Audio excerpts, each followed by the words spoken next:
It's Coffee Talk with Nadine Mulwood. Today I have my guests, Kelly Lorenz and Paul Mitchell. Say hi, guys. Hello. Hey, Nadine. Thanks for having us. We're going to talk today a little bit about the Wildrose Independence Party. As many of you know, we did an interview with Paul Hinman last week that was just released. And Kelly and Paul were both on the board of the People Party of Alberta. So we're going to talk a little bit about why they've decided to join forces with the Wildrose Independence Party. Exciting times. It's been busy, that's for sure. It's been a whirlwind year. Yeah, 2020 has been a special year for all Albertans and Canadians. So I think it's time that we need to get some action going, and I guess we can talk about that today. Fantastic. So once we've gotten through a little bit of that, we'll touch on a few other topics. So be patient with us. Again, if you like this video, please subscribe, share, hit the little notification button. Don't forget to do that. And we're going to jump right in. So People's Party of Alberta, because I got wrangled into that for a little while. And here we are now, and you guys, we've made the decision to join forces with Wildrose Independence Party. Why? You know, it just made sense. All of the values that the People's Party of Alberta was bringing forward fell in line with that of the Wildrose.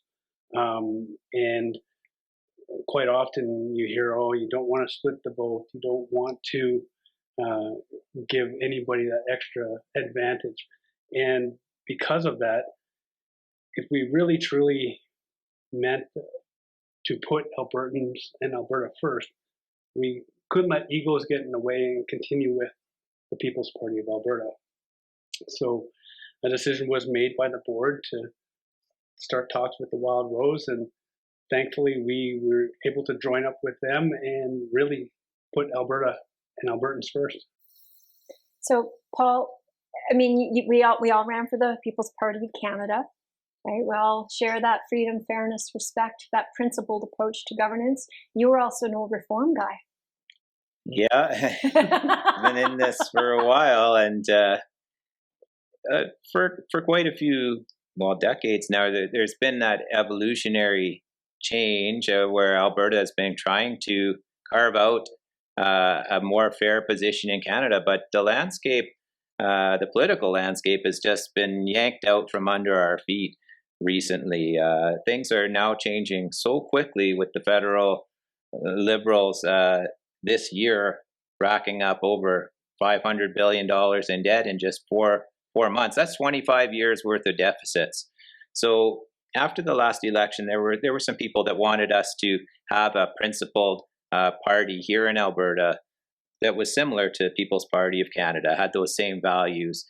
And now it's important for us to realize that with the changes that are happening in Alberta and in Canada, we need to make this happen quickly. And with the Wildrose Independence Party coming together between Wexit Alberta and Freedom Conservative Party, we realized that their messaging was very, very similar to ours. And so whether we wanted to do it as a separate thing or get together, it just made sense.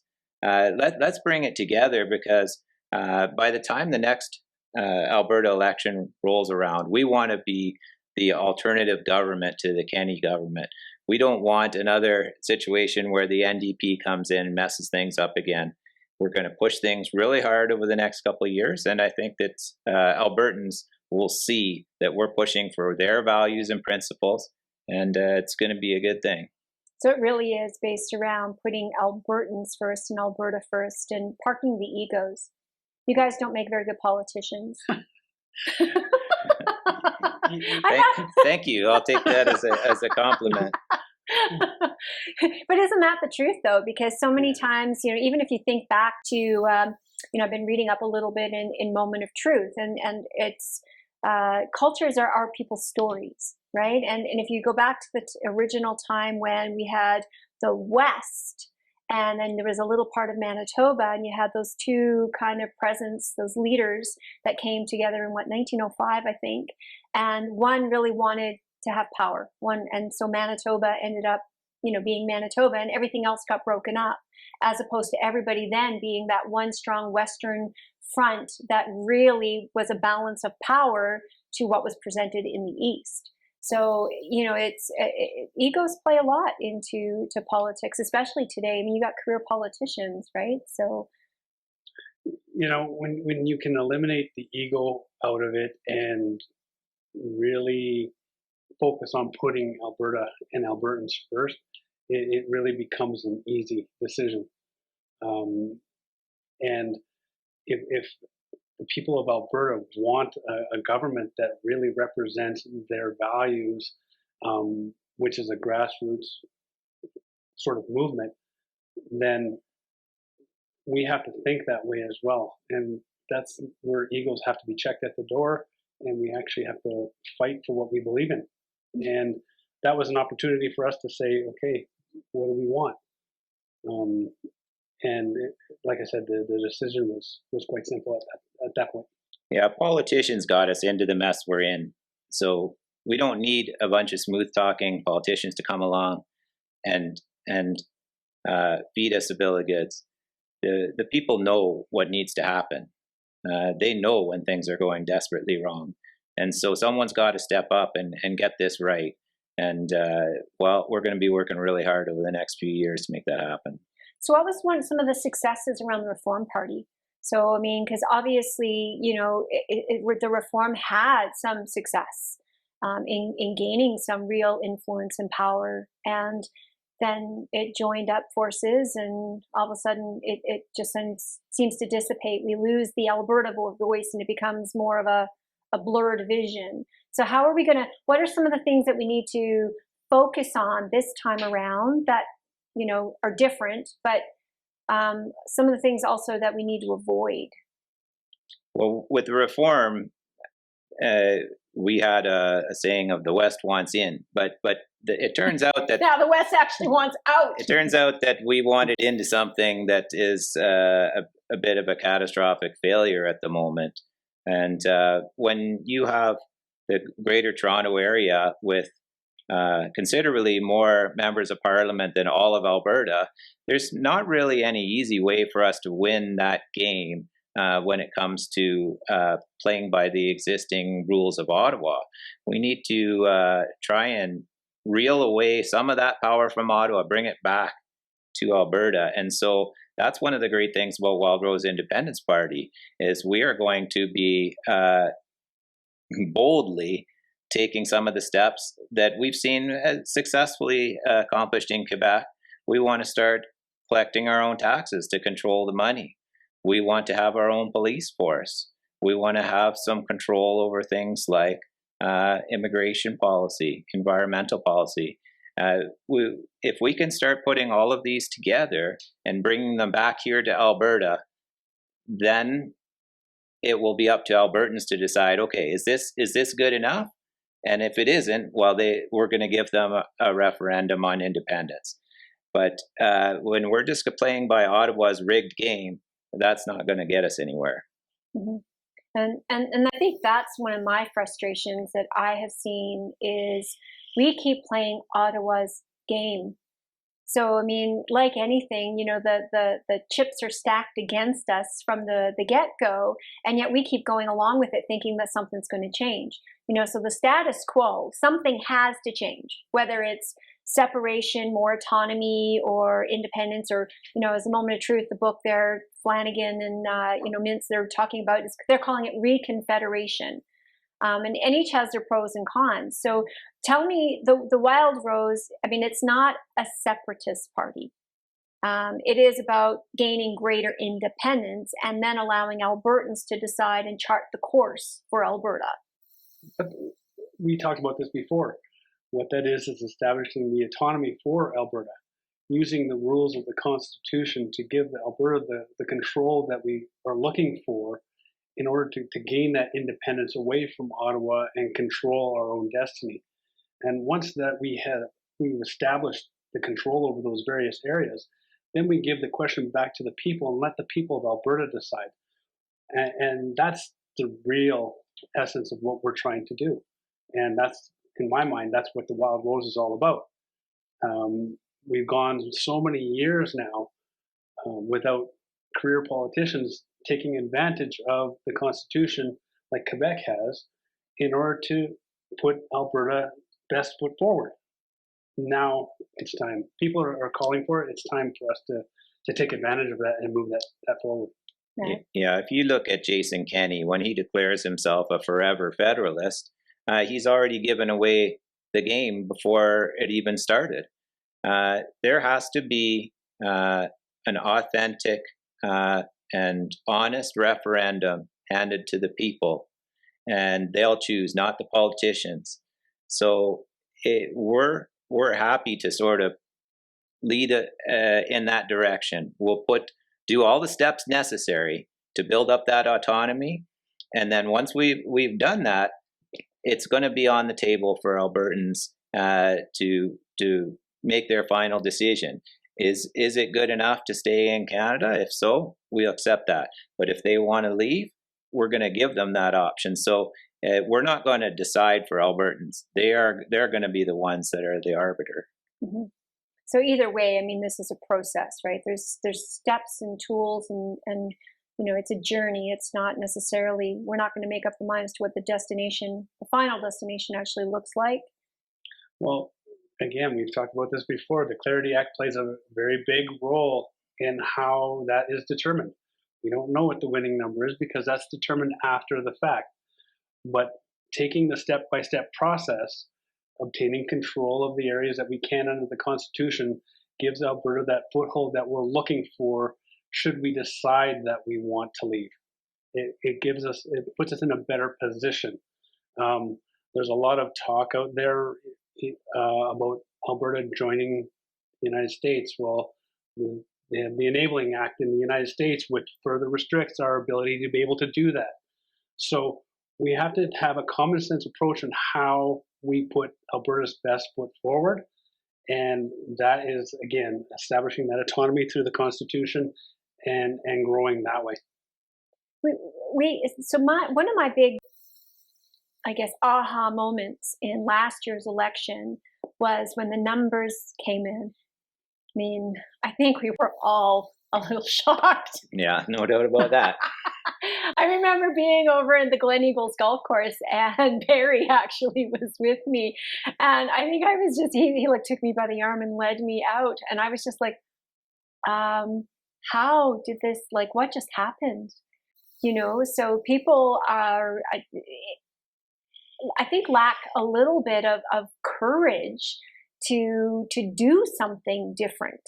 So why would they give the support to the Wildrose Independence Party and not the UCP, who just got in a landslide, right? For much the same reason why the Conservative won the vote here last federal election, and that was because, we had to get rid of the NDP. Well, we had to get rid of Justin Trudeau. Well, we didn't accomplish that part, and it's made matters worse. But so why not the UCP? Well, I don't think that the UCP is going to be able to deal with what's coming down the road for Canada. When you're just talking about negotiating with Ottawa and hoping that they give us something that will make it a little bit more palatable to stay, well, that overlooks the bigger picture, where the federal government is bankrupting the whole country. When we were running in the 2019 election, Canada was kind of like the Titanic as it was approaching the iceberg. Unfortunately, now in late 2020, we are the Titanic after it's already hit the iceberg.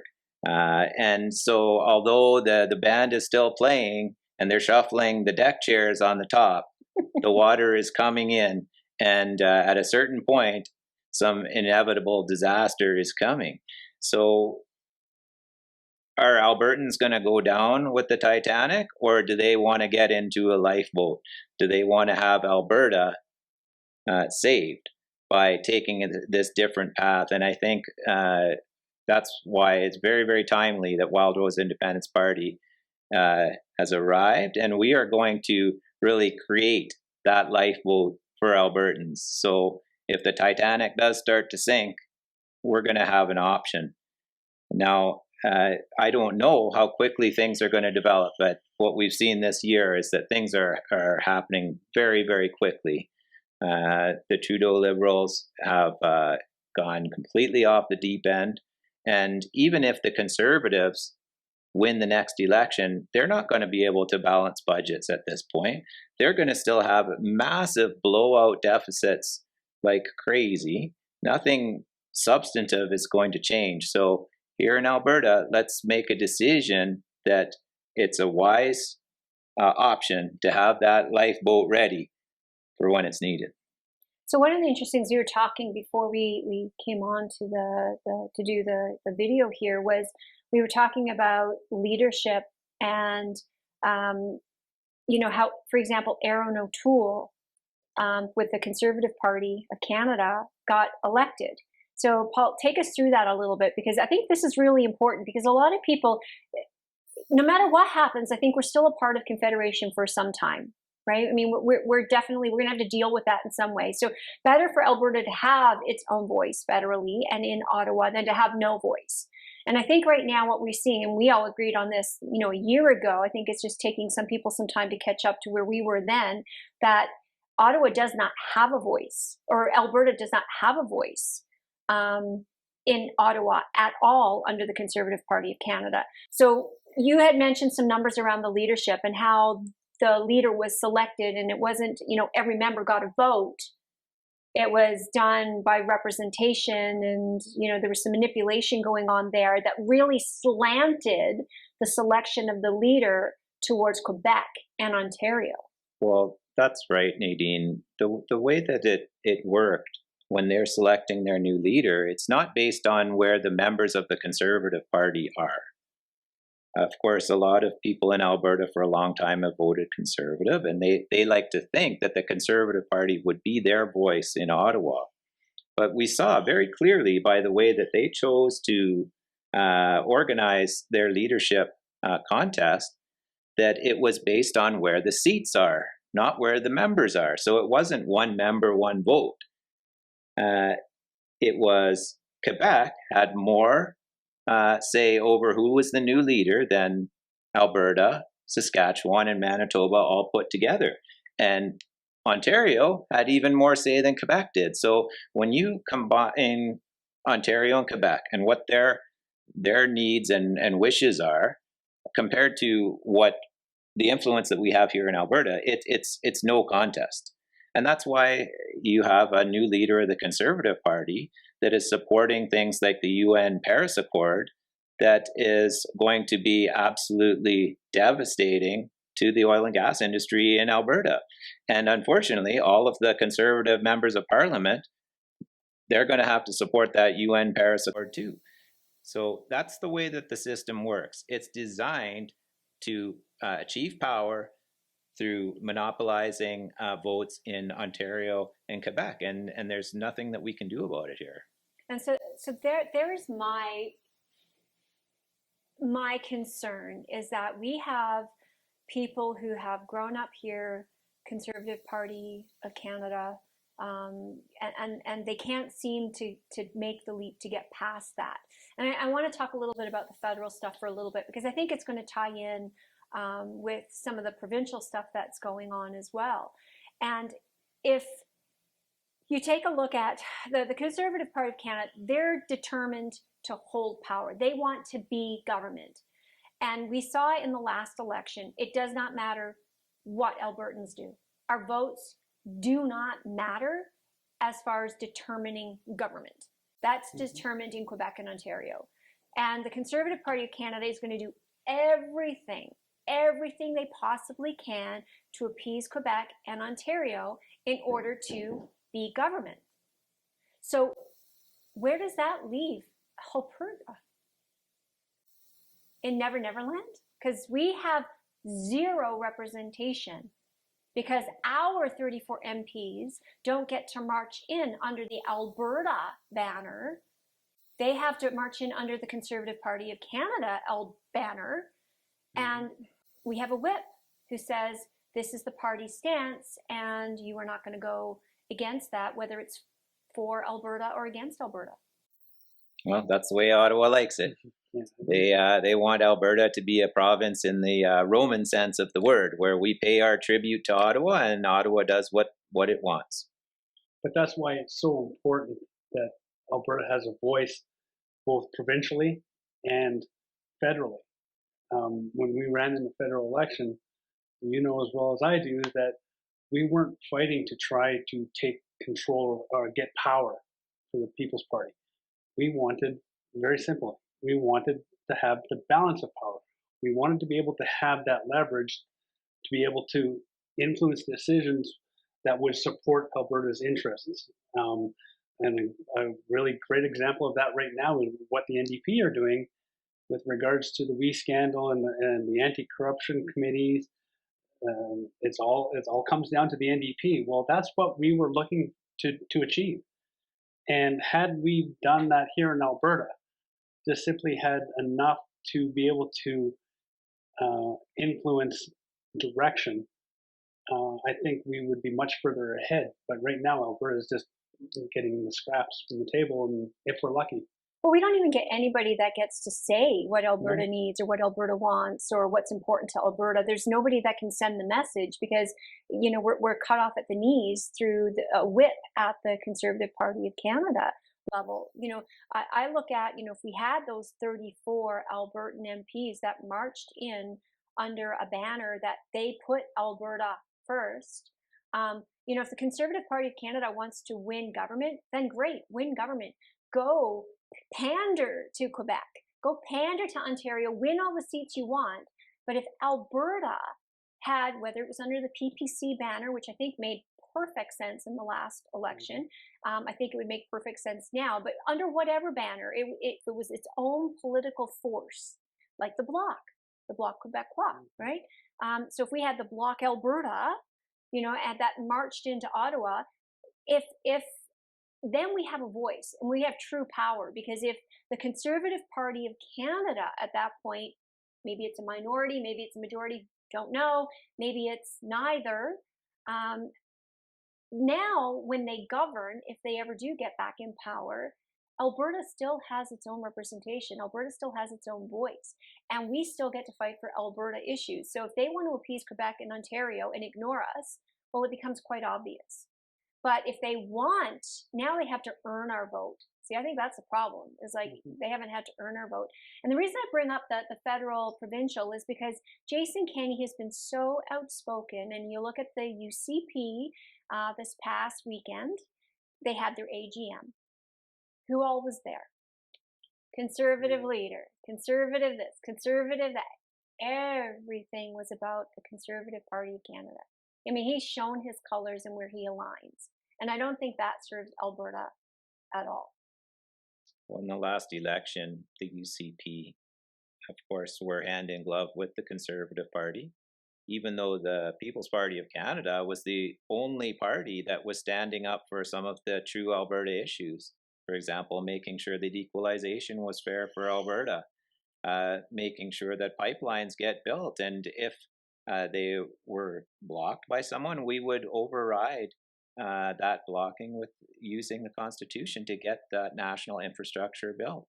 There were many issues where we were actually trying to deliver exactly what the UCP had been asking for, but did the UCP reciprocate because we were going for the exact same things that they were looking for? No, they wanted to make sure that their pals in the Conservative Party got back into power. And of course, that's just playing the same old game over and over again. That's the definition of insanity.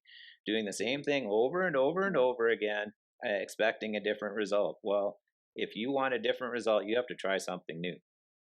Yeah, and I didn't want to belabor that, but I mean, I wanted to bring up that federal connection because the two are going to go hand in hand for some time.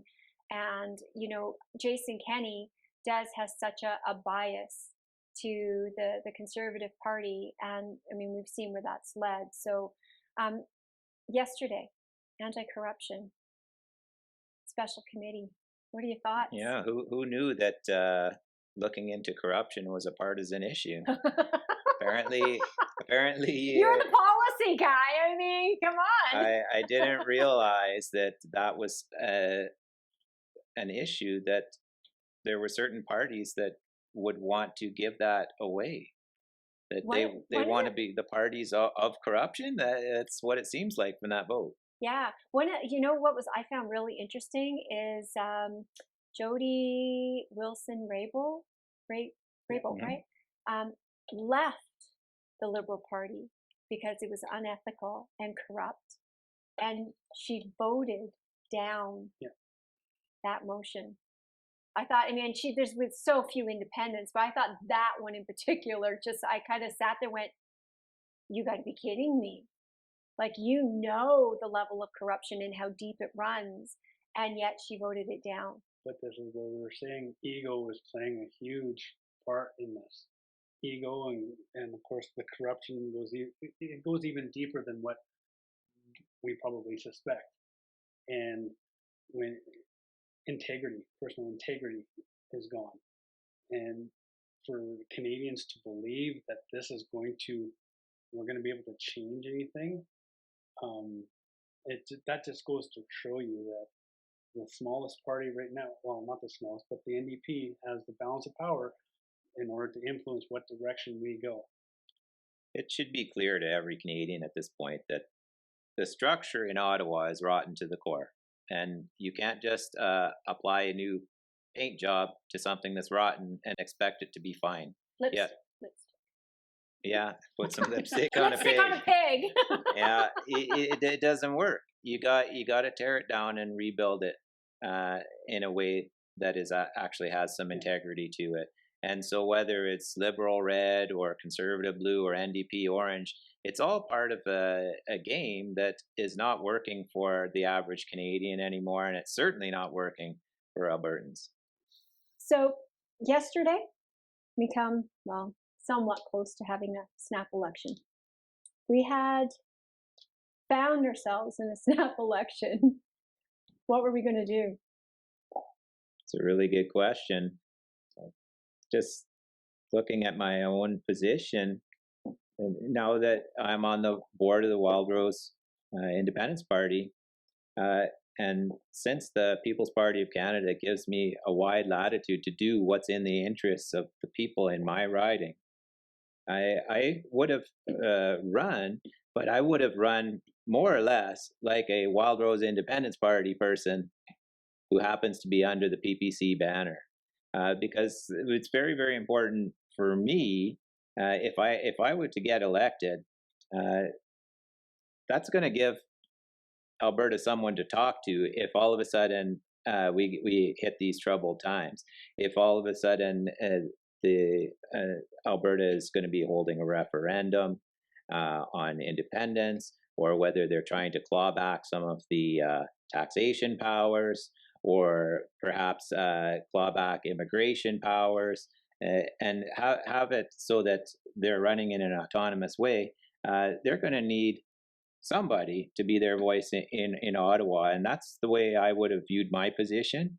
And I think that would be something that would serve the interests of my voters. Mine was a little different, obviously, because I was sort of torn. I believe in putting Alberta first, and how could I help make the best changes possible for Alberta? And so I was initially reserved and thinking, well, maybe I won't run federally, I'll just stick provincially. But then when you get looking at all of the players in play, who's actually standing up for Alberta in Ottawa? Who's actually fighting for Alberta in Ottawa? And there isn't anybody. So, like Paul, I would have run again under the PPC banner, but with a very much an Alberta first sort of platform, and promoted it that way, because we need people in Ottawa that are actually fighting for us, for our values. And it was a struggle for me, because I just believe in putting Alberta first, and it was a tough choice. I was a little more pragmatic in my decisions. I went, 30 days, no time to purchase signs, no time to get any literature together. Yeah, that's a good point. It's like, if we had a chance at all, I think it was running for the People's Party of Canada. But for me too, somebody had pointed out, at least here in my riding, it's one thing to be a member of the Conservative Party of Canada as an MP. It's another thing when you're the party whip.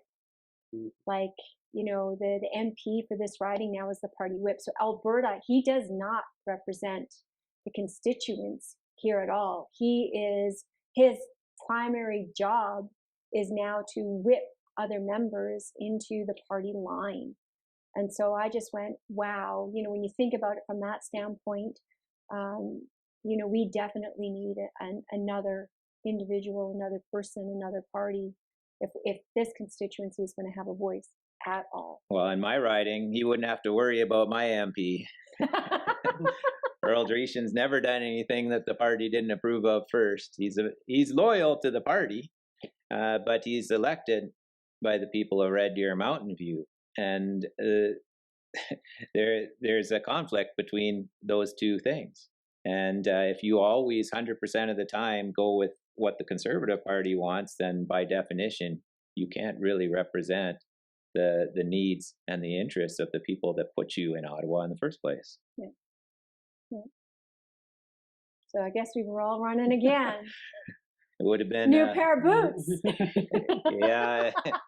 Well, last election I was able to wear completely through a set of cowboy boots, but because the snap election wouldn't be very long, I don't think it would be a big problem this time. Now, interestingly enough, I had thought about what I would have done, and we talked a little bit about it because it was like, geez, what do we do here?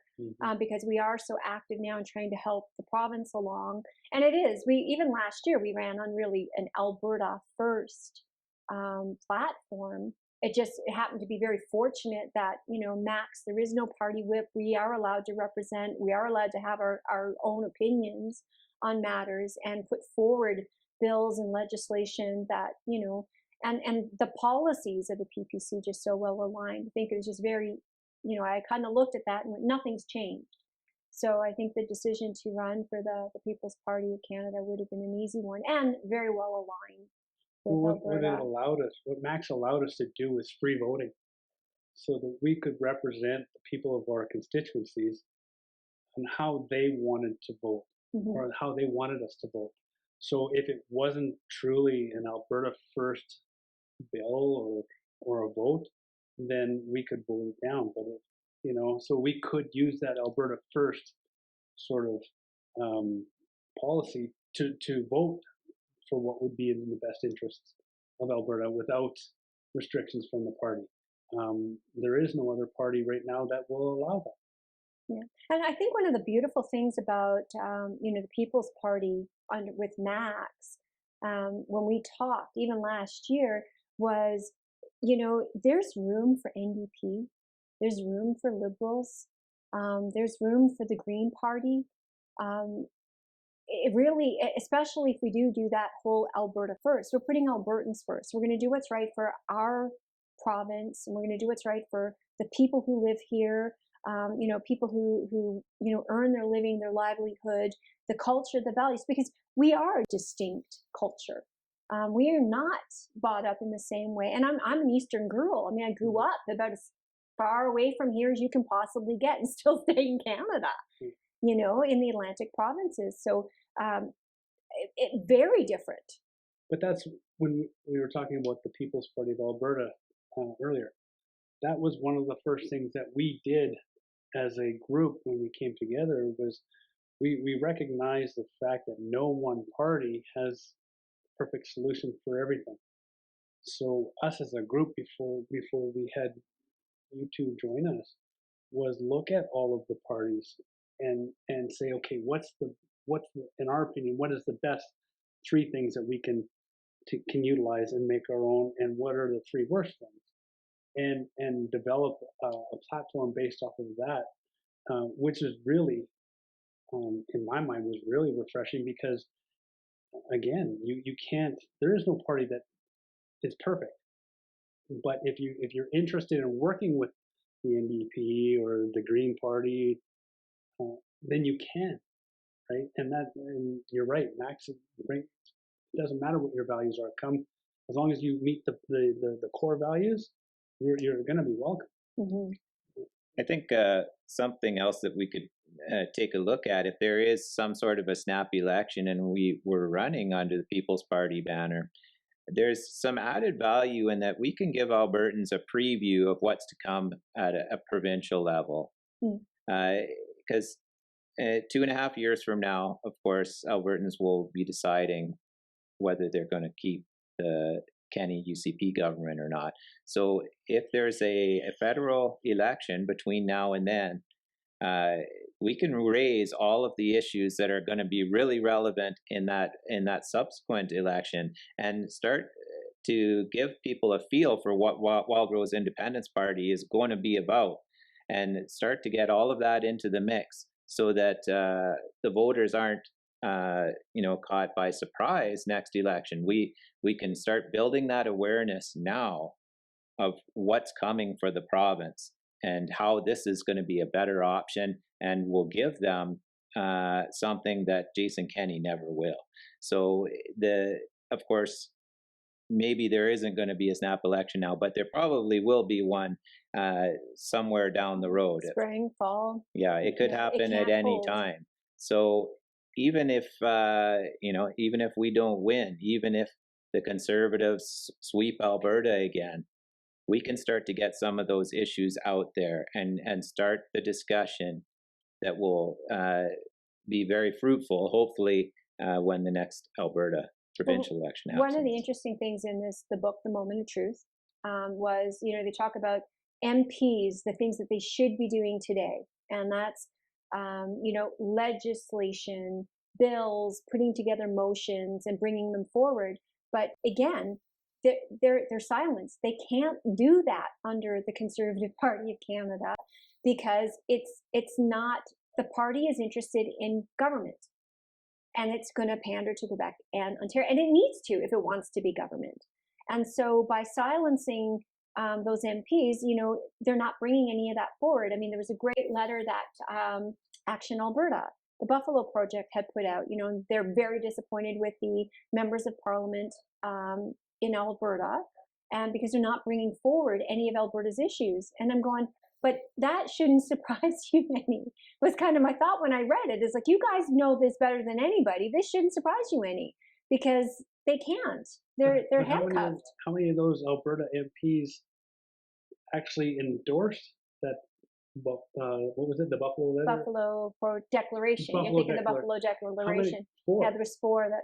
4 out of what? 36. Yeah, and one of them is now the party whip. Right. So that alone should tell you that they're not going to be able to support Alberta values.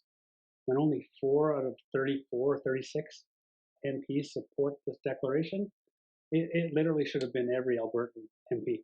Well, and in the last federal election, I wrote private members' bills on things like property rights and rural protection. Where were the Conservatives coming on board with those things? They didn't. It took an outsider with the People's Party of Canada to write those bills. And of course, if I'd have been elected, then we could have hopefully been moving them through the legislative process. But those are issues that I think are really important and pertinent here in Alberta. And I also wrote a third bill because Canada is the only democracy in the world with no abortion legislation. So I tried to find if there was some common ground on that issue, and I invited the Conservatives to come on board. Of course, there's many pro-life Conservative members of Parliament, but not a single one of them would go against the party, even though it was their stated values that they're pro-life.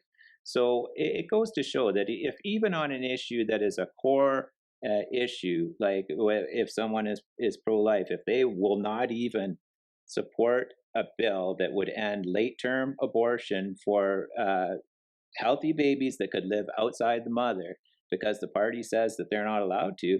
Well, obviously they're not going to do anything that isn't party approved. And with the People's Party of Canada, it's different. And I think that is something that really people need to understand. When they vote for one of the traditional parties, they're getting a very rigid structure, and one that isn't necessarily aligned with their values and principles.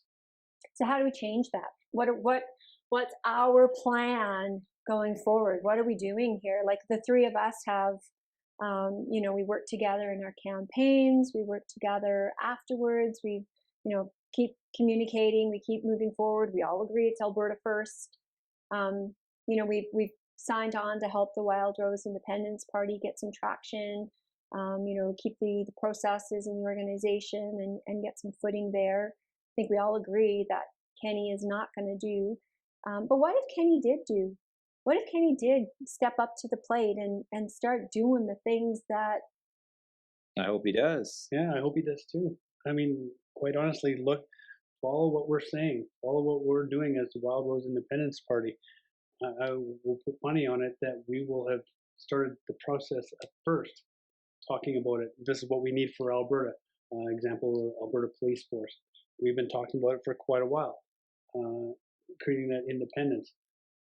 So if Jason Kenney decides to surprise us with something, well, it's not because it was an original thought. It's because he's being pressured into moving in that direction, and quite likely that pressure is coming from the Wildrose Independence Party and the three of us. Well, that's already started to happen.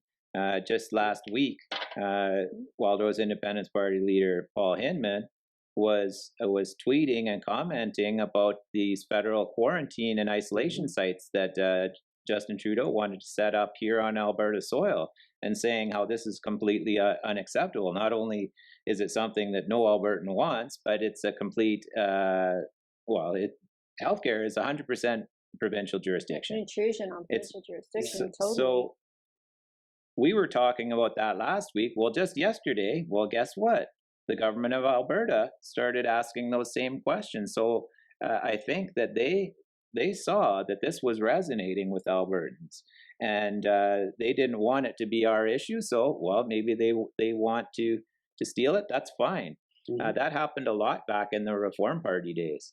Reform Party had all kinds of great ideas, and many of the best ones were stolen by the federal government.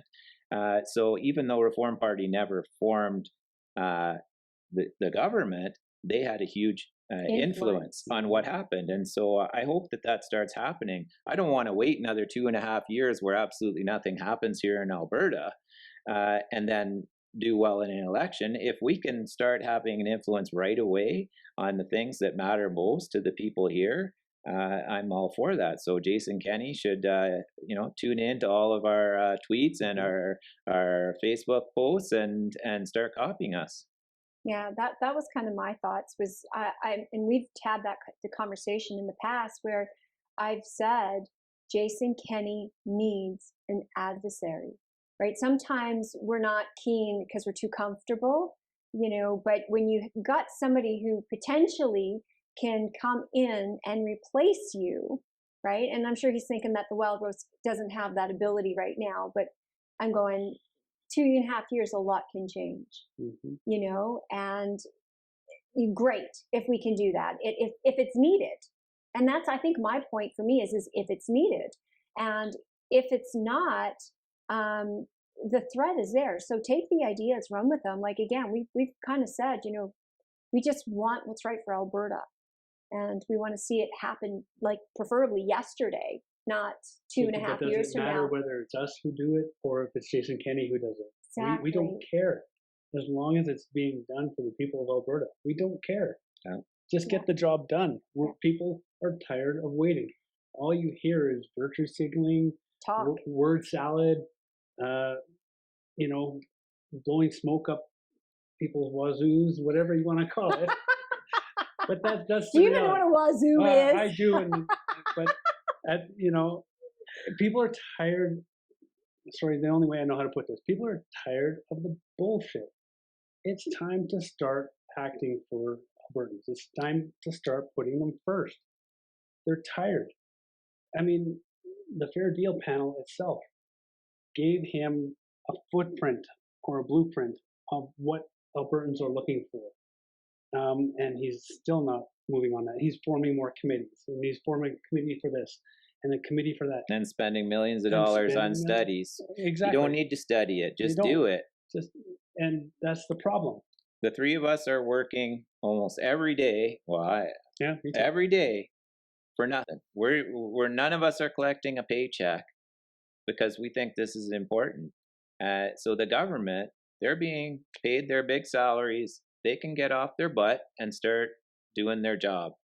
They don't need to reevaluate for the 100th time whether they should or shouldn't, or they know what they should be doing.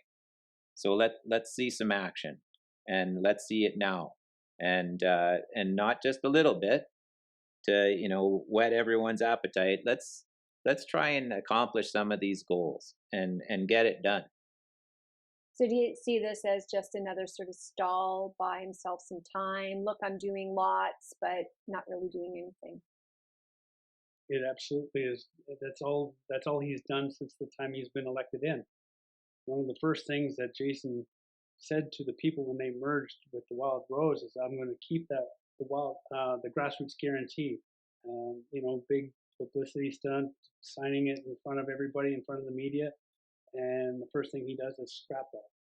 So Jason Kenney that's all he is a lot of hot wind.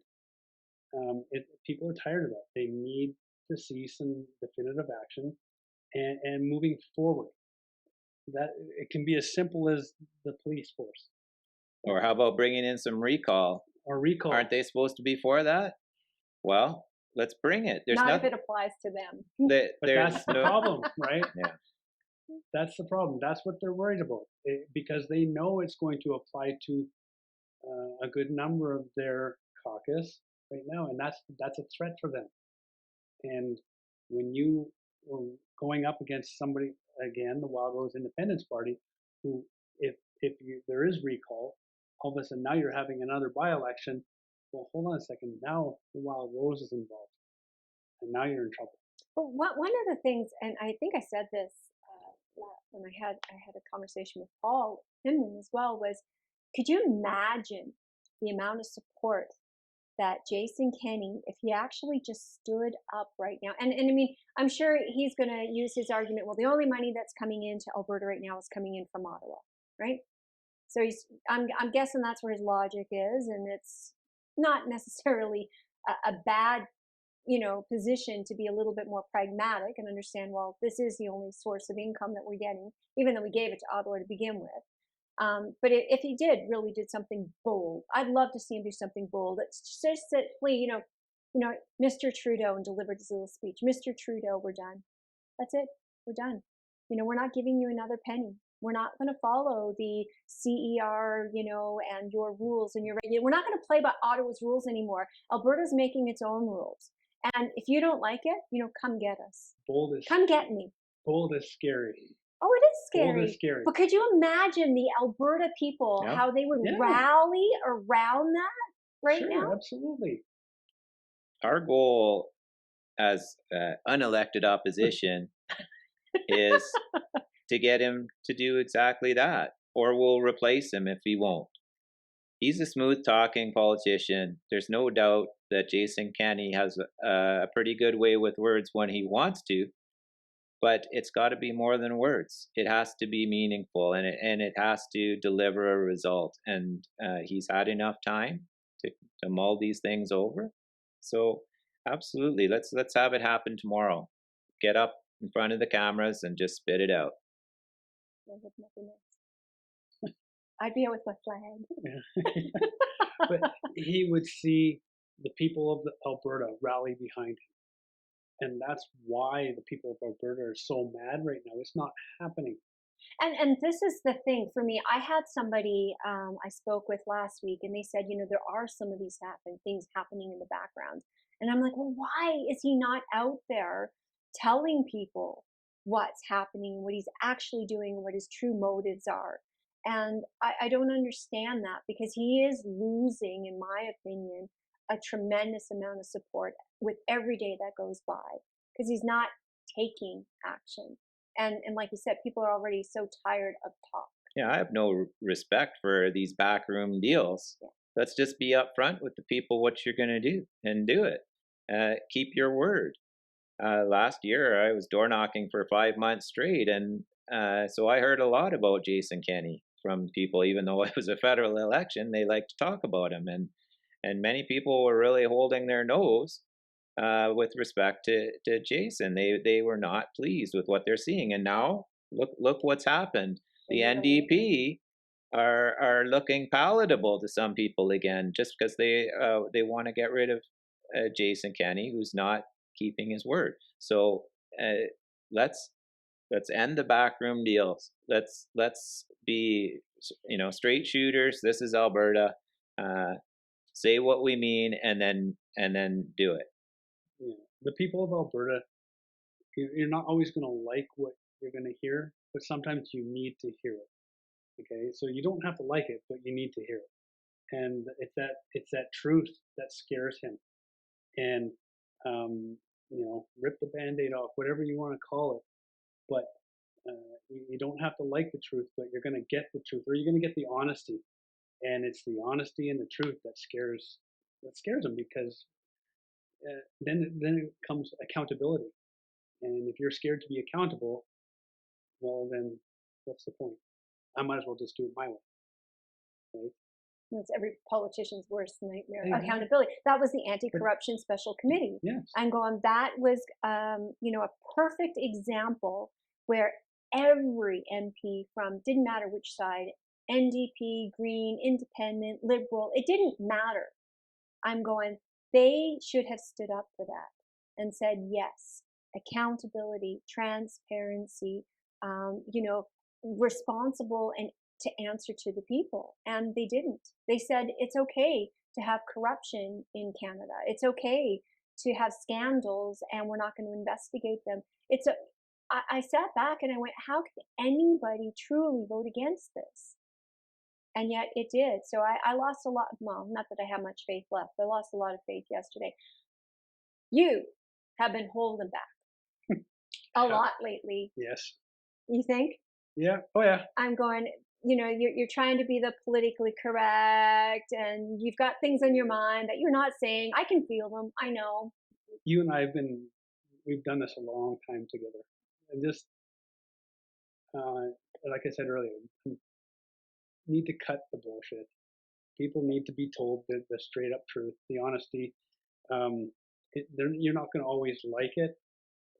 It's the like the street truth, I guess. I work in a federal institution. You get the truth, but as long as you're being genuine with the truth, and you're saying exactly what's on your mind, then great. But I'm holding that back because right now it seems like people don't. The truth is going to sting, and I'm buying into that. I'm personally buying into that political game of, well, I've got to be politically correct, otherwise I may not get elected. May offend somebody. I never say anything to offend anybody, but it's like we had this conversation earlier, and Paul mentioned it as well. You expect things to be different. Oh, let's give the NDP another try. Well, why? What is it exactly you think is going to change this time that didn't work last time? Well, let's give the Conservatives a try. Again, why? If you're not willing to sit there and really analyze what's going on, but you're going to sit there and complain about what's going on with Alberta, but you're not willing to change what's done, then you're part of the problem. You're absolute part of the problem. I had this discussion in a restaurant yesterday, and the husband looked at his wife and was sort of shocked that she made the comment that she did. And I said, and I was pretty blunt at that point, you're part of the problem, because tell me how you expect it to be any different. They're just telling you what you want to hear, but they're not willing to put the actions behind the words. And yeah, I've been holding back, but And that cork is going to burst here pretty soon. Well, The champagne bottle. let's face it, Alberta is the home of conservatism in Canada, and we're different. You know, Quebec always talks about how it's a distinct society. Well, so are we, and we shouldn't be afraid of who we are and our values and principles. We should be, you know, right out there with what we want to do. And if somebody doesn't like it, well, that's their problem. We have to change the game up. Just playing along and trying to tell people what they want to hear. That's what politicians have done to absolutely get us into the mess we're in. We're on the quick road to destruction, and if we want to get off that path and take a saner approach, then we just can't be afraid of if I say something, you know, there's going to be someone out there in the world that will be offended. Maybe they should be offended. Maybe it's time to pick a fight. Maybe it's time to pick a bunch of fights, because fighting is the only way that we're going to get somewhere. Caving in all the time, bowing down to Ottawa, that's gotten us nowhere. So let's fight. So you heard it here first. It's time, Alberta. I like that slogan. It's time. It's time. It's time, Alberta. Okay, so we got to get you a little more riled up, a little more engaged here. Throw some punches, not at Paul. Paul's already expressed he doesn't want to be on the receiving end of those punches. So, yeah, people need to stop making excuses. They need to stop. Oh, we're going to split the vote. We got to get Trudeau out. That's all emotion, right? There's a reason why Trudeau does not come to Alberta. He's scared. He doesn't have to. Well, that's right. He doesn't have to, but he's scared. I mean, last time it was Freeland that came here, and what's the first thing that she did? She started doing a press conference in French. Well, if I had been, but we have a premier who does that. Again, hold on a second. You're in Alberta. If you want to talk French at the beginning of your press conferences, go to Quebec. Right now, if you're putting Alberta first, then respect that. There's a reason why he doesn't come, is because he's scared. Albertans are pissed off, rightly so. And if that would have been me there with that press conference, I would have stopped it right there. Look, if you're not going to start off with respecting Alberta's, English, and I got nothing against French, but start off with English and then move to French. If you're not going to respect that, then this press conference is done. Get the hell out. Ooh, you swore. I know, I swore. But we're getting there. We're getting there. A little bit closer. We're warming them up. Yeah, but it's about, like you guys said, it's about fighting back. When are we going to start fighting back? Need some shock factors. We really do. I think there need to be some shock factors. There need to be something that happens that shakes people, shocks them into reality. But we had that. Okay, like him or hate him, Ralph Klein. Like Ralph. Okay, but he spoke his mind. He wasn't afraid to go down to the local pub downtown Calgary and have a beer with the people of Calgary. Well, if you wanted to see him, that's where you went. Right. But do you know what I mean? He wasn't afraid to sit down and listen to the people and talk with them. That's one of my favorite things to do. I'll sit down and have a beer with people, and we'll sit there and talk about politics, and I'll listen to what they have to say.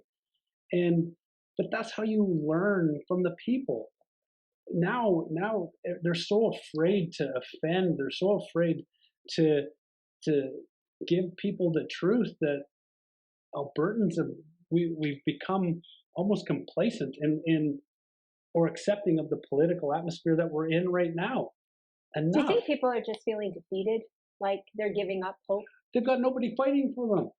So how can you not feel defeated? I mean, everybody since the time that we signed the Constitution has rolled over to the federal government. At what point are we going to stand up and say, enough, let's fight back?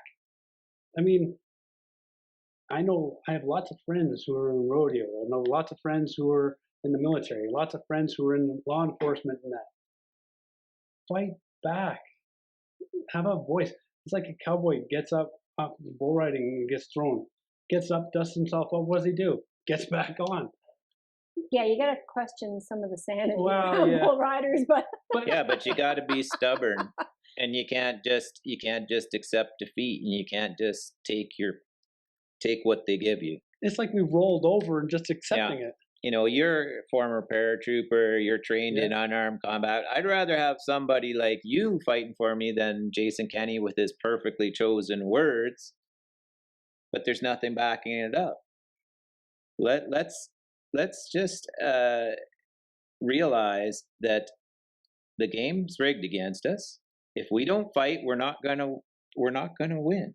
We're not gonna be given anything. We have to earn it, and the only way that we're gonna earn it is by drawing a line in the sand and saying, "Look, this is where it stops," and we're gonna start proactively taking away power from Ottawa. They always try and take away our powers, so let's claw it all back. And if they want to fight about it in court, well, that's fine. But we're not going to stop what we're doing. We're going to just assume all privileges, and we are going to bring these powers to Alberta until we're an autonomous entity. And then, when we're an autonomous province, we're going to say to the people of Alberta, "All right, here you go. Time for you to choose. Are we going to be staying, or are we going to be going?" Because Ottawa doesn't want that day to ever come, so they're not going to give us anything. We just have to take it. Well, and most leaders, and I know this from everything that I hear about Jason Kenney, it's his way or no way, and that's not a leader. That's a dictator. That's a dictator. Your background is in finance, and that yours is in policy. A good leader will trust subject matter experts, is what I call it. So you have to trust the people that are working with you. And this isn't about an individual, it's about a team. And that team goes from your caucus to your party to the people of Alberta. You have to include everybody because it impacts everybody. And people are tired of being ignored.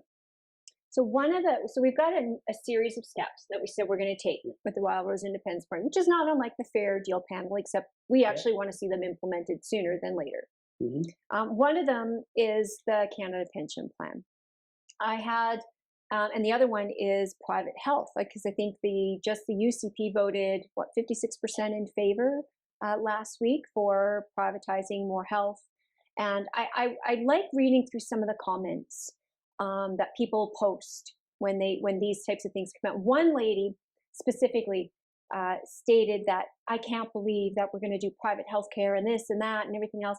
And all I kept thinking as I was reading this, and I actually retweeted it and reposted her comment with, "I thought you were in favor of better health care. I thought you were in favor of shorter wait lists. I thought this is what Albertans wanted. And yet everybody is so quick to make a judgment that privatizing healthcare, more of it, that doesn't mean we're getting rid of the public system. We're just going to add additional services." And I don't understand where people come from sometimes. So even with the Canada Pension Plan, because I know your wife she's right in there on healthcare, right? I mean, do you not think that by providing more options would eliminate a lot of the problems that we have? Of course it would. And then with the Canada Pension Plan, again, when he starts messing with my Canada Pension Plan, and I kept laughing to myself as I was reading her comments, and it wasn't her fault, because no one's actually gotten any education on economics or finance in the last 25 years in this country. And I'm sitting here and I'm thinking, you're not going to have a CPP, unfortunately. Before COVID, you weren't going to have one because it's underfunded, and we don't have. It's only 30% funded. A little less, according to some numbers. And I'm sitting here and I'm thinking to even Stephen Harper said it's an in and an out, right? Money comes in, money goes out. There's nothing in it. And now I'm looking at it and I'm going, and now you just pointed out, $500 billion. Poof, gone. And we're shutting down the economic engine of the country. So not only are we spending it at an unprecedented rate, We have shut down our sources of revenue at an unprecedented rate. One's bad, two is catastrophic. Yeah, well, you just raised a lot of issues there. So when it comes to healthcare, leftists always try and create this false dichotomy that you either have to have a fully public system or you end up with the United States system.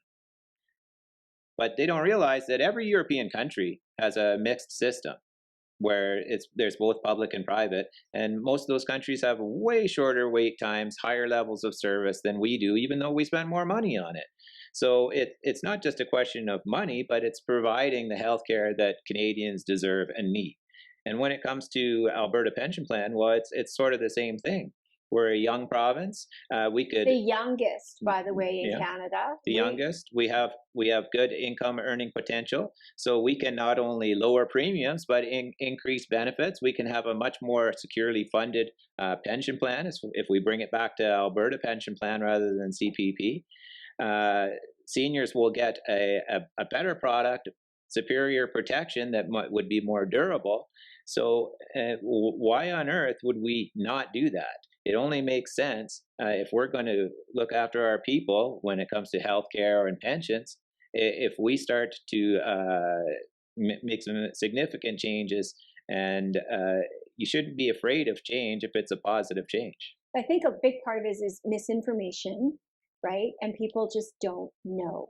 But people are so quick to close the door on the discussion, without fully understanding the facts. And I think that's always, again, the part for me that I find a little frustrating. And I don't blame them. I really do blame the system, because who's ever taught anybody today anything about finance or educated them anything about economics? Capitalism is evil, right? That's what they're taught. Mm-hmm. Capitalism is evil. And I sit back and I go, I'm going to use your word, how the hell did we get here? I'm not that old. Old enough, 48.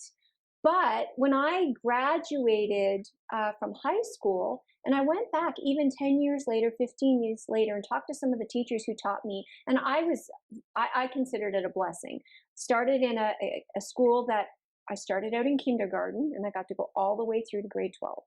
So I had teachers who watched me grow up. And even when I spoke to them, they would tell me, when I would go back 10, 15 years ago, Nadine, it's not the same anymore, right? It's not the same anymore. The curriculum had changed. The narrative had changed. Look at our media. The National Post, which is a very conservative paper, they receive $170,000 a week in federal government spending. And going, this is the state propaganda machine. Like, how do we compete with that? Well, first of all, solve the problem, Kelly. It's all up to you. I'm like, you got 3 minutes. Go. Yeah. First of all, I find it amusing that people actually think that there's a Canada Pension Plan anymore. As far as I'm concerned, that's long time ago. You can't continue with the amount. It's a Ponzi scheme, basically. Yeah, you can't continue with this. And at a time when our demographics, we're just coming into the retirement of our baby boomers, right? So we're just literally limping along now. And, the baby boom generation is just beginning, which is going to have a profound impact on the Canada Pension Plan and the payouts that happen. And now we've added this debt to it. So I've interrupted. Sorry, I get a little. No, that's all. Oh, cool off here. Do I get my extra 30 seconds back? No, you get your 30 minutes. This is the Biden man. Exactly. I want my 30 seconds back. Yes. No, you know what? There's no easy answers for anything. Right now, we've been put behind a brick wall, basically, and we're going to have to fight to get back to where we can take care of our seniors, where we can take care of the people that need the health care. One of the things I said even during the campaign is I believe it falls under healthcare, is family values. We've gotten away from all of that. So can we fix it? I don't know that we can fix it, but we can certainly take control of it. The pension plan falls under the Constitution. We can control that. I don't believe that there's a pension plan to transfer anyways. Healthcare, we can and should be controlling that. No, that's our jurisdiction to begin with. I But don't understand how we even gave up the power. Yeah, but look at to how Ottawa for often that. right now, look at what's going on right now. Everything is being dictated by Ottawa, and it's an intrusion on Alberta's jurisdiction when it comes to healthcare, or the health of the province anyways. And we've become so complacent, or we continue to allow the federal government to intrude into provincial jurisdiction, and we don't have anybody standing up to say enough. We're done. You're not intruding on our jurisdiction. This is and that falls in line with our natural resources. The same thing. But I think that comes back a little bit to accountability, because you've got career politicians who don't want to be fully accountable. So isn't it much easier to say, well, we're following along? Like one of my newfound heroes is the governor of South Dakota in the U.S. because my goodness, this woman is amazing. She has bucked the entire narrative. She has relied on her own provincial healthcare authorities. They put into place their own plan. They didn't follow along with what was dictated by the United Nations. No lockdowns. Like everybody goes, oh well, Sweden, and draws the attention away to Europe, saying that they were the only ones who didn't do a lockdown. But no, you have it right in the U.S. But she was one. She had the courage and the strength to stand alone and was willing to be accountable for the results and the outcome. Personal integrity, no ego getting in the way, and she trusted her subject matter experts. She trusted her community. Right. Right. And that's the difference. I find there's such an arrogance with these elitists. Look at Justin Trudeau when he talks. He doesn't talk to you, he talks at you. And there's this arrogance of, you don't know what's good for you. And I've seen this in so many government and quasi-government organizations where they honestly believe, except for when it's time to cast a ballot, we are idiots. We are not capable of taking care of ourselves. But yet they are too afraid to accept accountability themselves. And but how do you deal with that? How are we going to deal with that? Well, if they're such experts, then how come they always get everything wrong? But that was the previous administration. They're just always cleaning up the mess that came before them, right? It's always easier to blame the next person, you know what I mean? It's always easier to blame them, because then there's no accountability on my part, because I'm trying to fix it. When in fact, you're not fixing anything, like Paul said. Well, they're not only not fixing things, they're making things worse. Yeah. It seems like government can't even do basic math anymore. And balance budgets. Yeah. No, budgets balance themselves. Yeah, they. If you look at Alberta's deficit now, that's the UN budget planning course. The 2019 deficit for all of Canada was $19 billion, and this year Alberta's deficit is $25 billion. So that math just doesn't add up, and everyone's entitled to their own opinion, but not everyone's entitled to their own facts, and the math speaks for itself. And of course, when you look at the federal government, they are so far out of line with not just our neighbors, but the whole world. We have the highest deficit spending out of any country in the world right now, and including all the developing countries. So we're number one in something, but unfortunately, it's the wrong thing. We're number one. Can we say we're number one? Yeah. Yeah, it's what you don't want to be number one in, but we're number one in deficit spending.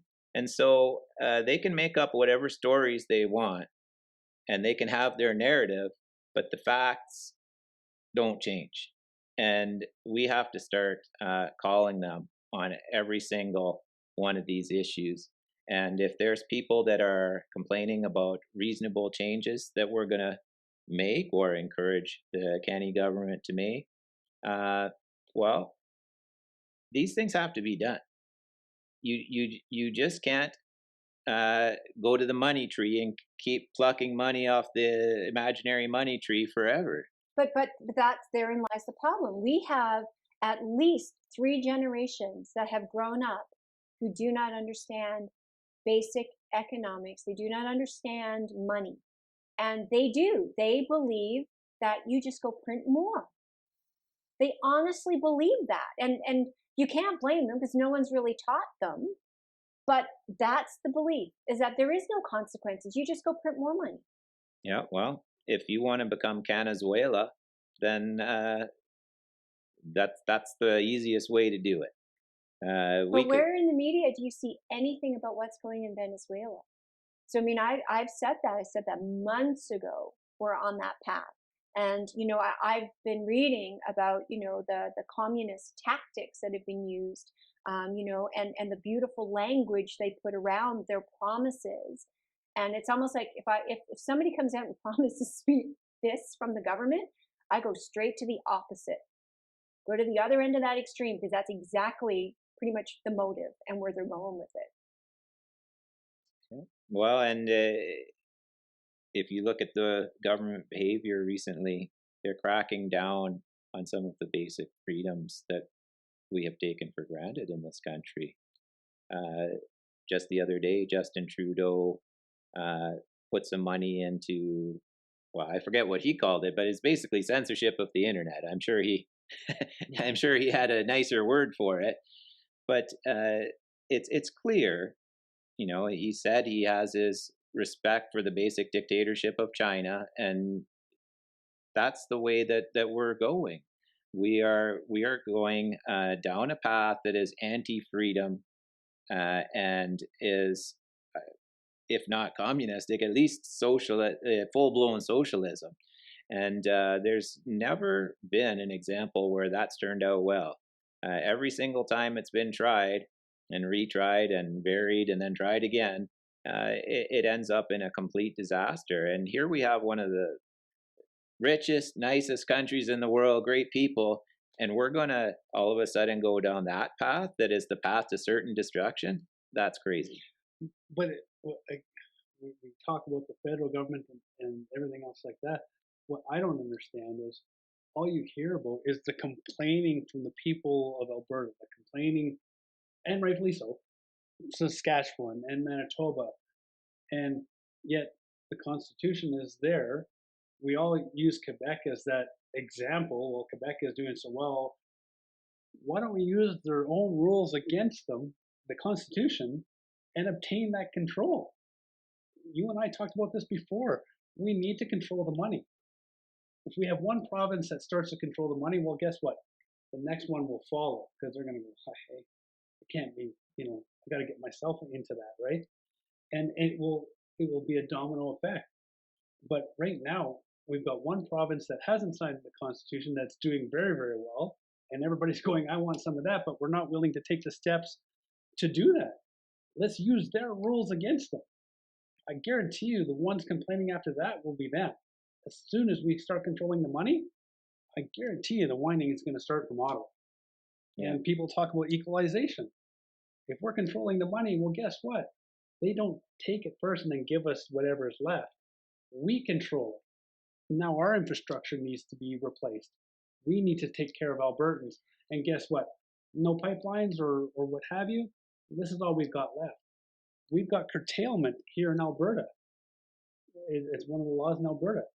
You guys want out east, and this is my, you wanted fighting, this is fighting. Out east, they want to go greener. Fine, go green. I'll turn the damn taps off. You want to see what it's like to go green? See what it's like. That's the reality. And that's what Albertans are asking their government to do. So what are we waiting for?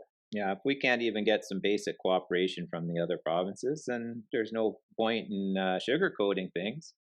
We need to move forward in a way that benefits our province, our citizens, and they can't take our tax money and then use it against us. They can't take our tax money and then use it to buy votes in Ontario and Quebec. We need to control that money and keep it here and, well, use it for the benefit of our people. Well, let's create an Alberta Revenue Agency. Let's collect all our own taxes. And I think that will be a huge difference maker in our leverage that we have with Ottawa for sure. Because all of a sudden, they aren't just automatically getting the money and then deciding if they want anything to come back here. They have to play nice with us or else they're not getting it done. Well, one thing that bugs me a little bit is how come Canada can't be energy self-sufficient? Why do we have to import Saudi Arabian oil when Alberta could be shipping oil all across the country? This is something that is absolutely insane.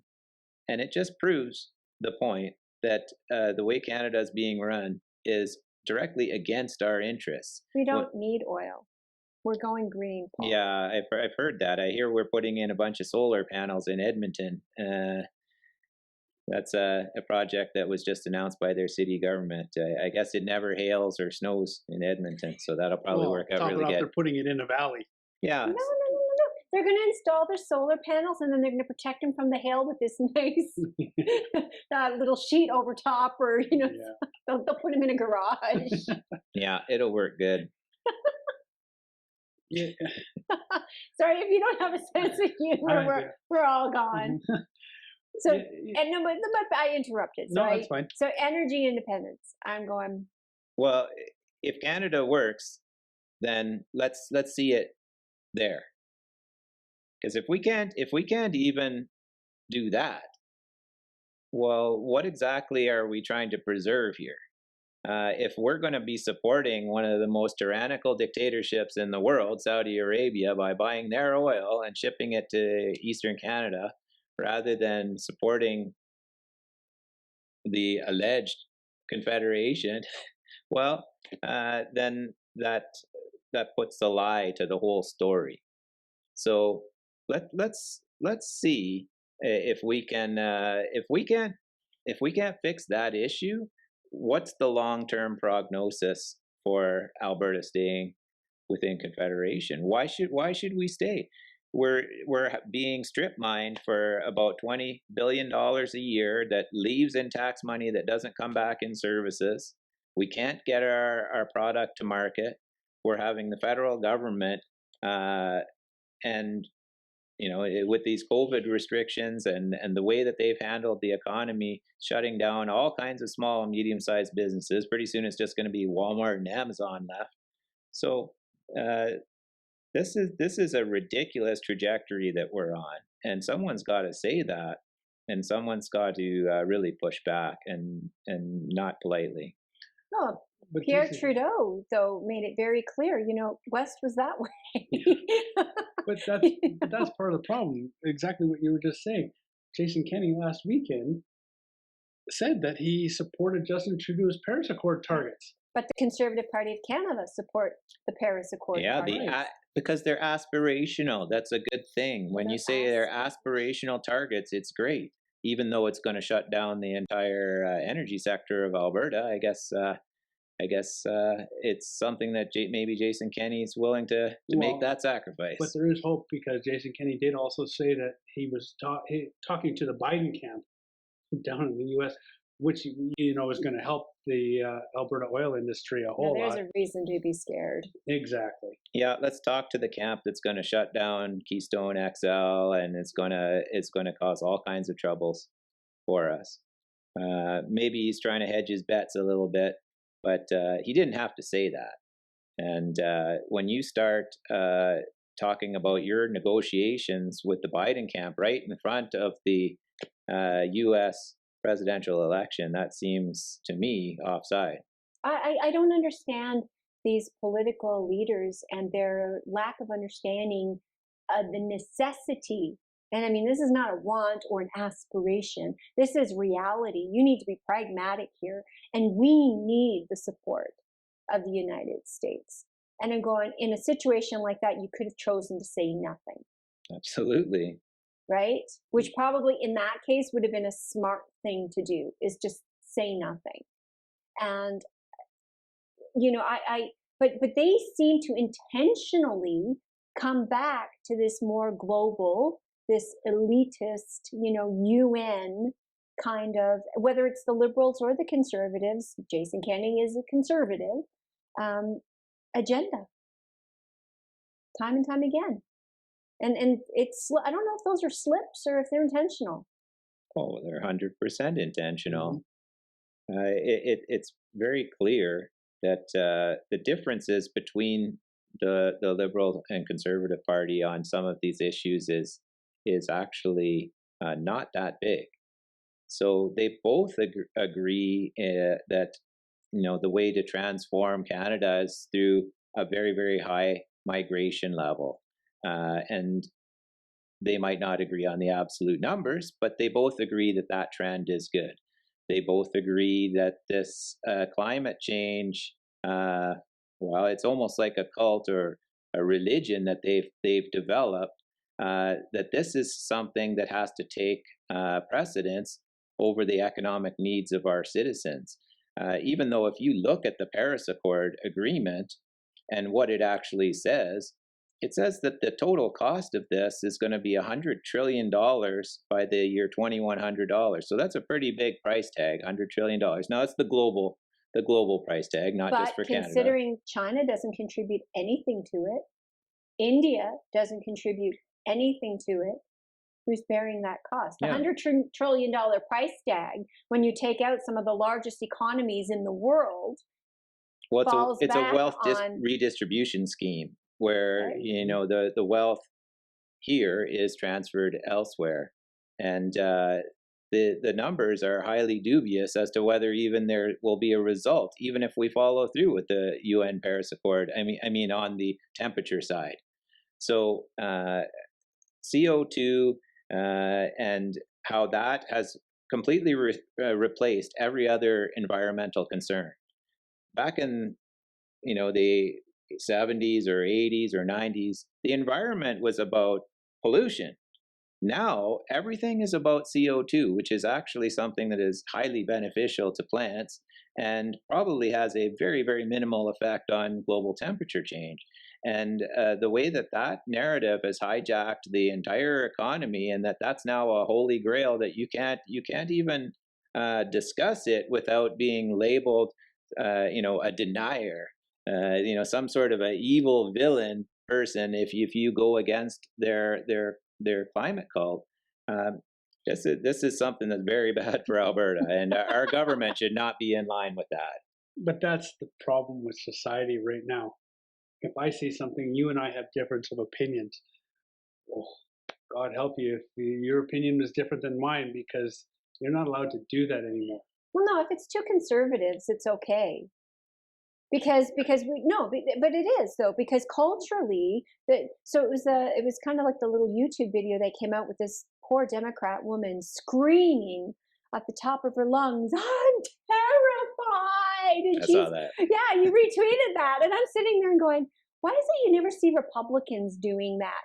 Because we use our heads, right? The Republican conservative narrative is that principled approach. It typically tries to remove the emotion, take a look at some fact. And that's not to say that we don't get excited about things and we don't have, passion, because everyone keeps telling me, it's like, wow, you were so, and I'm like, oh, really? That was just like a regular conversation. I wasn't really upset. It's just, you get animated. And talking about the pension plan, Canada pension plan, we have $500 billion invested in 2 Chinese companies.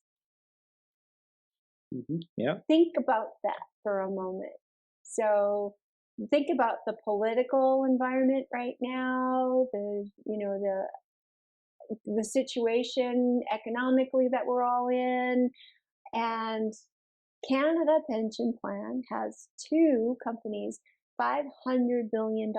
Parliamentary committee released a report saying that the Chinese Communist Party is guilty of genocide against the Uyghur people. That just came out. And of course, there has been an absolute swept under the rug. Yeah, there's been a deluge of human rights abuses that have come out of that country, and yet our pension plan is going to invest it in that country. But saving grace, though, the Chinese now have a seat in the human rights. The UN Human Rights Panel. UN Human Rights Panel. So, I mean, and last week, what did the Chinese ambassador do? He basically threatened the 300,000 Canadian citizens that are living in Hong Kong, and yet he's still in Ottawa. Why didn't we send him packing? You can't threaten our citizens and their safety. Well, I guess you can because Justin Trudeau's in charge, but that's ridiculous. When you have a wimp in charge. So, sorry, that's the only way I know how to put it, because the guy lacks every kind of.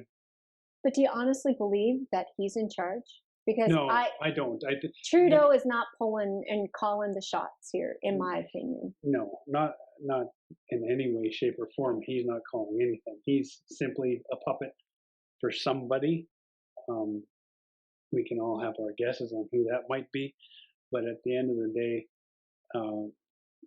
clearly he's not smart enough to be calling the shots. But there is somebody behind him smart enough. There is definitely somebody behind him smart enough. Right, definitely, because the stuff that I see that's happening, I don't feel it's an accident. You know, I think we're being led down a garden path. We're being pushed into a direction. Yeah. There was another article, and I did verify this. There are Chinese troops right now in Burnaby, BC. And under international laws, the Chinese have the right to protect their property. Mm-hmm. So whether that's the mine that they own or whether that's residential homes to Chinese residents and Chinese citizens, even though they're in Canada, they have and I don't know about Quebec. I have had people say, well, they're training in Quebec. I don't know, can't verify that, but I did verify the presence in Burnaby. So I went, interesting how we're allowing, our leadership is allowing this to go on, threatening our citizens in Hong Kong and their troops on our soil. But yet you don't hear anything from the Canadian military. You don't hear anything from the RCMP. Well, they're getting busy setting up the intern camps. That's a whole nother intrusion, I guess, into Alberta, right? But there's another one. So this blew up last week. You know, RFI, request for information, came out. You know, all these, camps that were going to be, and if you really look at that request for information, it was about the operations. They've identified already the facilities. They know where they are. They know where they're going to be. They were really going, we need to provide, obviously, food, penitentiary style security, cameras. We need you to bid on and give us information as to what you're capable of doing on those sides. It wasn't necessarily the construction and building of these facilities. Well, we have to be careful with that sort of stuff. And I agree with you. And you and I were talking yesterday. Somebody put a post on, I think it was Facebook. Oh, they're looking for programmable guillotines. Wow, what's the government doing? Of course, everybody's first thought when they hear it, well, guillotine is, you're getting your head lopped off. But if you actually look at it, it's actually a paper cutter. Mm-hmm. So we have to take everything with a grain of salt. We have to look at. But the RFI is real. That's right. That was put out there. So just to me, the fact that our own government is having that conversation or soliciting information, I sit back and I go, for what purpose? Well, and that was in all kinds of different provinces. It wasn't just here in Alberta. No, Alberta, BC. It was in each of the provinces and territories. But that's no different than the tear gas or the crowd control. Same thing. 36,000 units of that. That's right on the government side as well. So so here's the thing, though. So what is the government gearing up for? Because obviously they're afraid of something. And the Liberal government, definitely, like you said, Trudeau doesn't come west because he's afraid to come west, right? Alberta, especially in Alberta, we all like our guns. That's a fact. And many, many people, just like down in the U.S., you want my guns, you're going to have to come and take them. And that's pretty much what they're gearing up for, in my mind anyways.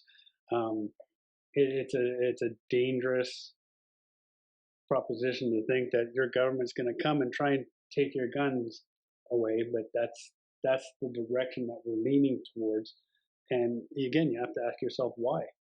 Why is there no solid, real backbone response to China threatening 300,000 Canadians? A lot of questions need to be asked, but we're getting blocked at every different avenue that we take. The anti-corruption committee, that vote, we're being blocked.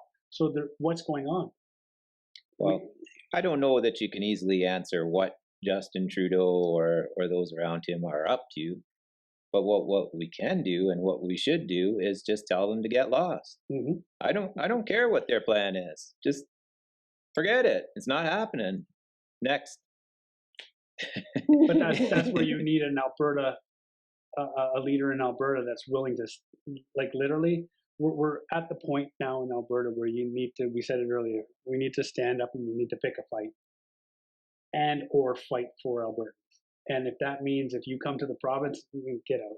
I try my best to poke you. You guys are far too level-headed.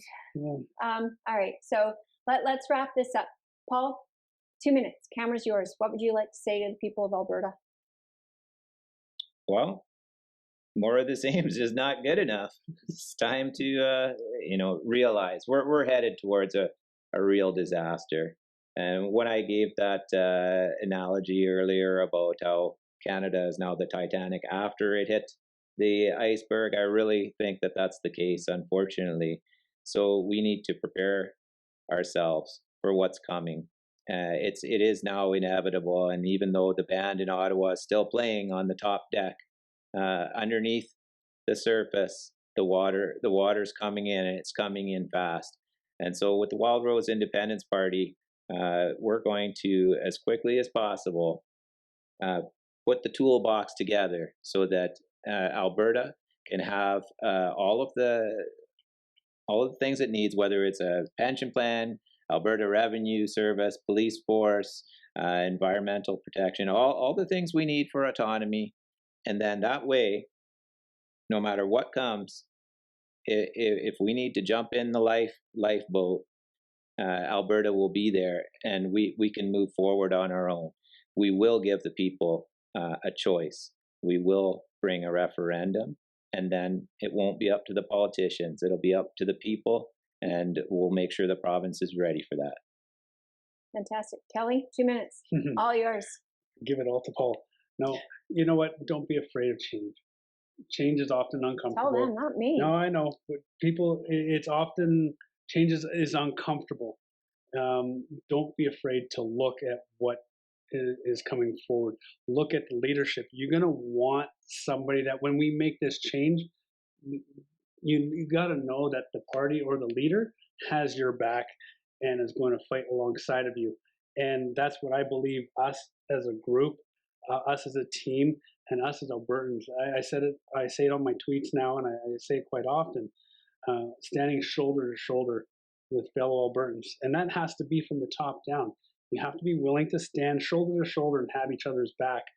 And although change is uncomfortable and it's scary, we need to change the way we're doing business. Fantastic. So we're going to conclude. I want to thank Kelly and Paul, taking the drive out. Thanks, Nadine. You're welcome. And don't forget to subscribe, like, hit the notification. What's really nice about opportunities like these in our coffee talks is really about giving you an opportunity to hear from a variety of different people on a variety of different issues. Whether you agree with what's being said or disagree, that's okay. If nothing else, I hope it sparks some thought and creativity, some critical thinking, some more questions, so you can decide for yourself. And I think that's really what we're looking to do, is just really stir up the pot a little bit and get Albertans out of their comfort zone a little bit, thinking, and make some critical decisions. We were faced with that just yesterday, going, what are we going to do if there's an election? And it was a very serious question, because, when you pour everything into doing something because you know it's the right thing to do, and yet politically, truth and integrity and honesty, transparency, these things are not the things that are being upheld today. And we saw that yesterday's vote. you wonder sometimes why are we doing this? Like, why do you put yourself out there? It's not an easy thing to do. And you know, so we look to hopefully give the people of Alberta some hope and courage. We're here. We're not in this alone. And if we're willing to take a stand and, you know, speak up and speak out, we need your help to do the same. Speak up, speak out. Don't be afraid when you're in the grocery line to have a conversation with somebody. We do, for better or for worse. Yeah. You know, and I encourage each and every one of you to do just that. Do your, you know, that's the other thing. It doesn't have to be a huge thing. You know, the little things all add up. They do. They all add up. Just do a little thing every day that gets us a little bit closer to where we want to be. And 2.5 years comes pretty quick, but you'll be amazed, I think, at what we'll accomplish. So tune into the next video. Ding the little bell. Don't forget to subscribe. Like, I've said it a few times this video because I keep getting in trouble for not saying it.